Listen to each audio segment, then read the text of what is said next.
Setting new targets.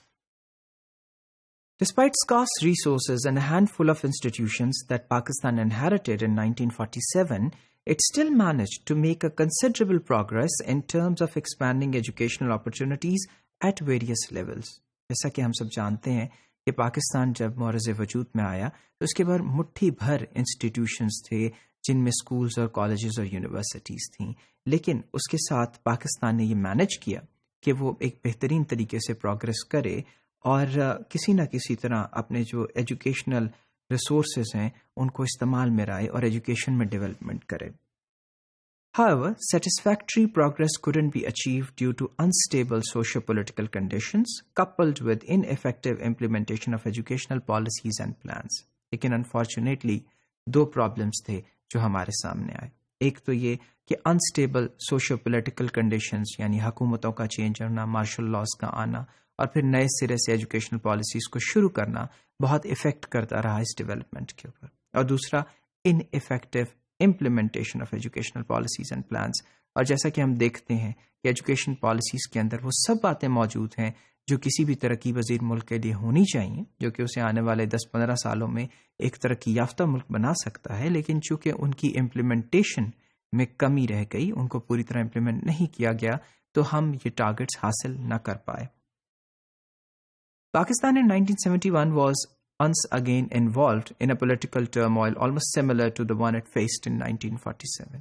اور 1971 میں پاکستان ایک شدید جو پولیٹیکل دباؤ ہے اس کے نیچے آتا ہے، ایک ایسا کیوس ملک کے اندر آتا ہے جو کہ بہت قریب تھا 1947 کے کیوس کے.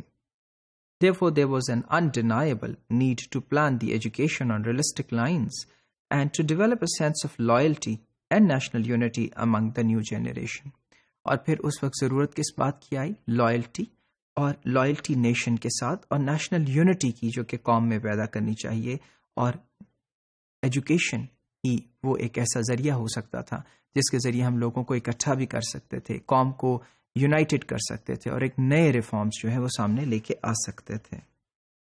اب جو 4th 5 year پلان ہے جو کہ 1970 سے 75 کے عرصے کے دوران امپلیمنٹ کیا جانا تھا، this plan was designed within the framework of new education policy of 69.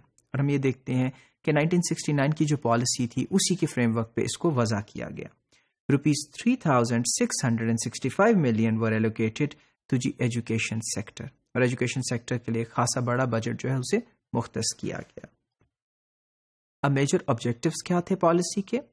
Creation of literate population, improving the quality of education, making optimum use of available resources, removing the disparity in urban and rural education. اب creation of literate population، ایسی population جو خواندہ ہو، جو کہ اپنا نام لکھ سکے، جو کہ پڑھ سکے. اور پھر اس کے ساتھ امپروو کرنا کوالٹی آف ایجوکیشن کو، کہ اس میں کیا چیزیں ایسی ہیں جن کو امپروو کر سکتے ہیں. اور پھر use and utility of the resources which are available. And lastly removing the disparity in urban and rural education. Again the same point کہ جو ڈسپیرٹی جو ہے وہ دیہی جو ایجوکیشن ہے اور اس کے بعد شہری ایجوکیشن ہے، ان دونوں کے درمیان جو ایک طرح کا تفرق ہے اس کو ختم کیا جائے. اب اس پلان میں دیکھتے ہیں کہ فائنینشیل ایلوکیشنز کیا ہیں. پرائمری ایجوکیشن کو 14.6% کا بجٹ دیا گیا، جبکہ سیکنڈری ایجوکیشن کو 18.4 کا، ٹیچر ایجوکیشن 4%، ٹیکنیکل ایجوکیشن 25.2%. یعنی ہم یہ دیکھتے ہیں کہ پھر technical education is on the rise. College and universities 19.3%. پچھلی پالیسی کی طرح اس میں بھی بجٹ تھوڑا سا کم رکھا جاتا ہے. Scholarship 7.3%، almost at the same level as the last policy, لیکن جو سیکنڈ پلان تھا اس سے تھوڑا کم ہے. مسلینیس 11.2. سو یہاں ہم دیکھتے ہیں کہ پھر جو ایمفیسس ہے وہ ٹیکنیکل ایجوکیشن پہ ہے، ہاں، لیکن سیکنڈری اور پرائمری ایجوکیشن کو بھی تھوڑی وقت دی جا رہی ہے. Education policy of 72 and 1980. This policy analyzed the education system as a whole and restructured it from top to bottom. اب اس پالیسی نے کمپلیٹ انالیسس کیا سسٹم کو اور پھر سے ریسٹرکچر کیا top to bottom. Recommendations of the education policy were also made a part of this policy. اور پھر جو ریکمنڈیشنز تھیں ایجوکیشن پالیسی کی، جو کہ پچھلی ایجوکیشن پالیسی تھی، اس کو بھی اس پالیسی کا حصہ بنایا گیا. پرائمری اور سیکنڈری ایجوکیشن کو اگر ہم دیکھتے ہیں تو primary education was announced to be free and universal at the first up to class 10 and then to class 12 step wise. اور پرائمری ایجوکیشن کے بارے میں یہ کہا گیا کہ پہلی جماعت سے لے کے 10ویں جماعت تک اس کو کمپلیٹلی فری کیا جائے گا اور پھر آہستہ آہستہ 12ویں جماعت تک بھی. Secondary education was proposed to be made compulsory up to 10th class by 1980. Secondary education کے بارے میں یہ کہا گیا کہ اس کو 1980 تک ہم جو ہے وہ 10ویں جماعت تک کے لیے اسے کمپلسری قرار دے دیں گے. کالج اور یونیورسٹی ایجوکیشن کو اگر ہم دیکھتے ہیں تو compare to primary and secondary education college and university education made more progress in quantitative terms. اور پھر نمبروں کی ٹرمز میں جہاں ہم نمبرز کی بات کرتے ہیں تو کالج اور یونیورسٹی سیکٹر تھوڑا سبقت لے جاتا ہوا نظر آتا ہے. New colleges were opened at almost each tehsil in Sindh and Punjab and comparatively fewer in NWFP and Balochistan. Facilities at university level were also expanded. Existing universities were strengthened and new universities were established with a view to provide the facilities of higher education to every part of the country.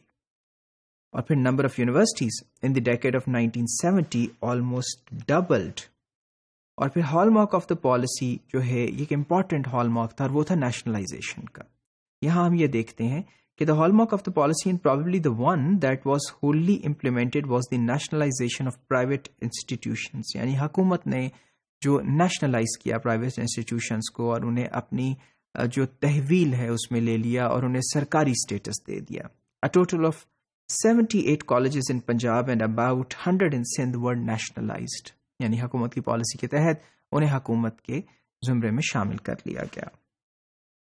However, this later on resulted in a decrease of the teachers' efficiency. لیکن بعد میں ہم یہ دیکھتے ہیں کہ teacher efficiency کے اوپر اس کا کوئی پازیٹیو اثر جو ہے وہ مرتب نہیں ہوا.